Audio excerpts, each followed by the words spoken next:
For a while now, the main contribution of some of my friends on the other side of the aisle have made in the fight against ISIL is to criticize this administration and me for not using the phrase radical Islam. They know who the nature of the enemy is. So there's no magic to the phrase radical Islam. It's a political talking point. It's not a strategy. And if we fall into the trap of painting all Muslims with a broad brush and imply that we are at war with an entire religion, then we are doing the terrorist work for them. Would you ever imagine that the king of Edom would be a Muslim? Obama. That's why Obama's the president of the United States, because he's a Muslim. You see, that's where it comes from. I mean, anybody who looks at the election in 2008 of Obama, it's a miracle. It's a mess. He's a nobody from nowhere. I mean, what his claim to fame was a community organizer. I mean, therefore, he had no other job to become president of the United States. I mean, it's ludicrous. When you look at it, you can't believe that Americans voted this guy in. A community organizer. Then he hangs around with we got the guy Reverend Wright that's lambasting America. It's unbelievable that he hangs around with terrorist guys. It's just incredible how they can vote this guy in. And he's a first-term senator. He was hardly in the Senate, most liberal of all, because the Bershom said this is what has to be, you see. So therefore, America has a Muslim as a president. And it's all part of the idea that Yishmael must grow tremendously. That's why Obama is president. So therefore, and that's what he's done. So the first thing his job is to destroy Edom. The second thing, of course, is to raise Yishmael. And that's what he's done. He has empowered the Arabs. Look what he's done to Iran. He has empowered Yishmael. Iran, right? The PLO, right? Hamas, Hezbollah. He always sides with the what do you call extremist Muslims. Even in Egypt, which is a Muslim country, he sided with Morsi, which is incredible. Is he crazy? You know, Morsi was killing the country, but Morsi is an extremist Muslim.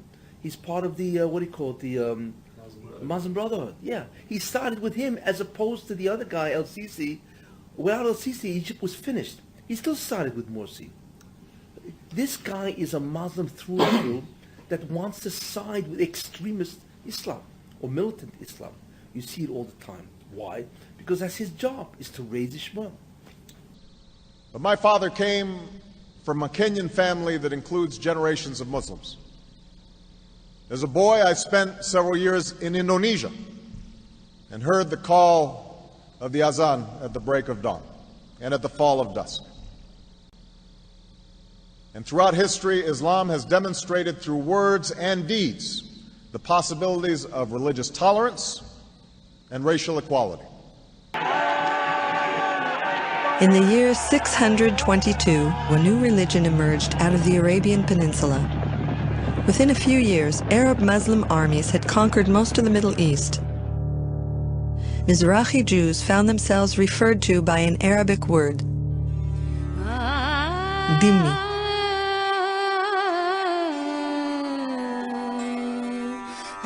A dhimmi or a dhamma, depending on the pronunciation, is a tolerated people. It's the people of the book, Christians and Jews, people who worship, practice the Bible.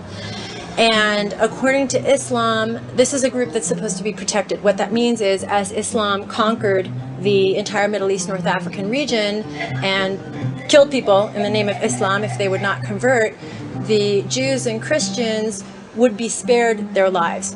However, they always had to be both physically and metaphorically inferior.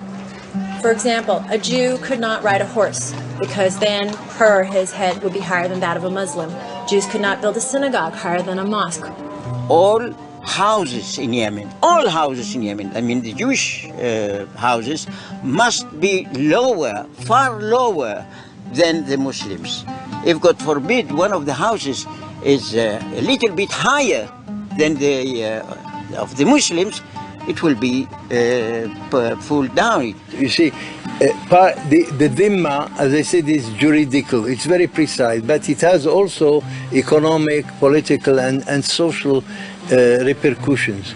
And there are many of them. One, for example, the Jews and the Christians, by the way, had to wear special items of clothes in order to differentiate themselves. For example, the yellow patch. That's not a Nazi invention. It was invented back in the 8th century, and the Jews and the Christians were forced to wear it. The Jews and the Christians could not ride a horse, because horse is a noble animal. Only Muslim can. Jews and Christians had to ride the donkey or to walk on foot. And Jews and Christians could not build any house of prayer, new one. And even if they wanted to refurbish the old ones, they had to have a special permission. And even when they got permission, it could not be higher than the nearest mosque, in order to demonstrate exactly the point that Islam is supreme and nothing can be seen to compete with it. When Jerusalem is a secure and lasting home for Jews and Christians and Muslims, and a place for all of the children of Abraham to mingle peacefully together, as in the story of Isra.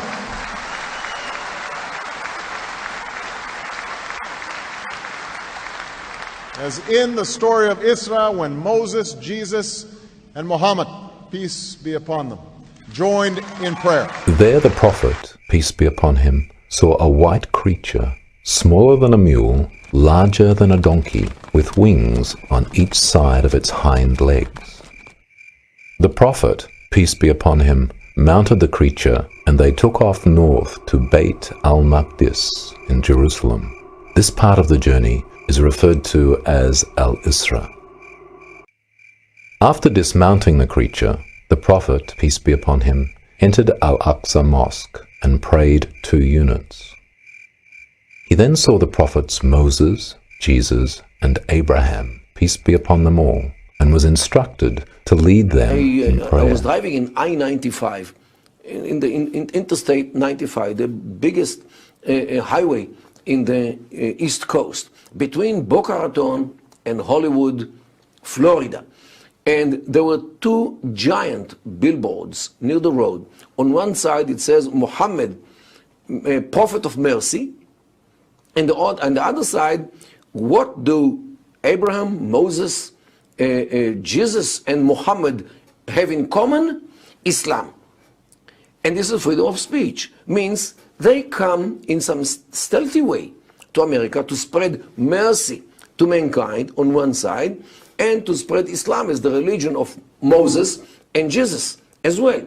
And freedom of speech is accepting them very well. Why not? Everyone can sell his merchandise. But, and this is, I would say, the majority, those who come to change America in a good way or in a peaceful way to Islamic State. And actually, the American authorities caught already in the 90s a memorandum, the explanatory memorandum of the Muslim Brotherhood, which was authored in May 1991, which explains all the methods and the ways which the Muslim Brotherhood organization is planning in order to take America over. I am holding in my hand the Muslim Brotherhood plan for the destruction of the United States, written 5/22/1991. The title of the plan is مذكرة تفسيرية للهدف الاستراتيجي العام للجماعة في أمريكا الشمالية. You all got that? There will be a quiz. It is titled the Muslim Brotherhood, an explanatory memorandum for the general strategic goal for the group, the Muslim Brotherhood in North America, written 5/22/1991. Understanding the role of the Muslim Brother in North America. The process of settlement is a civilization jihadist process with all the word means. The Ikhwan, which is the Arabic word for brothers, must understand that their work in America is a kind of grand jihad in eliminating and destroying the Western civilization from within and sabotaging its miserable house by their hands and the hands of the believers, so that it is eliminated and Allah's religion is made victorious over all other religions. Is this clear? They don't mince words, do they? But the most important page of this document is the last page. Because in the last page, they list 29 front Islamic organizations set up in the United States with the specific goal of sabotaging America from within and destroying America by our own hands. And I'm just going to name a few. Number 1 on the list is ISNA, Islamic Society of North America. And if you're familiar with ISNA, it's because they are now advisors to President Obama about Middle East policy. So we not only have the fox watching the hen house, we have the fox inside the White House dictating policy in the ear of the president.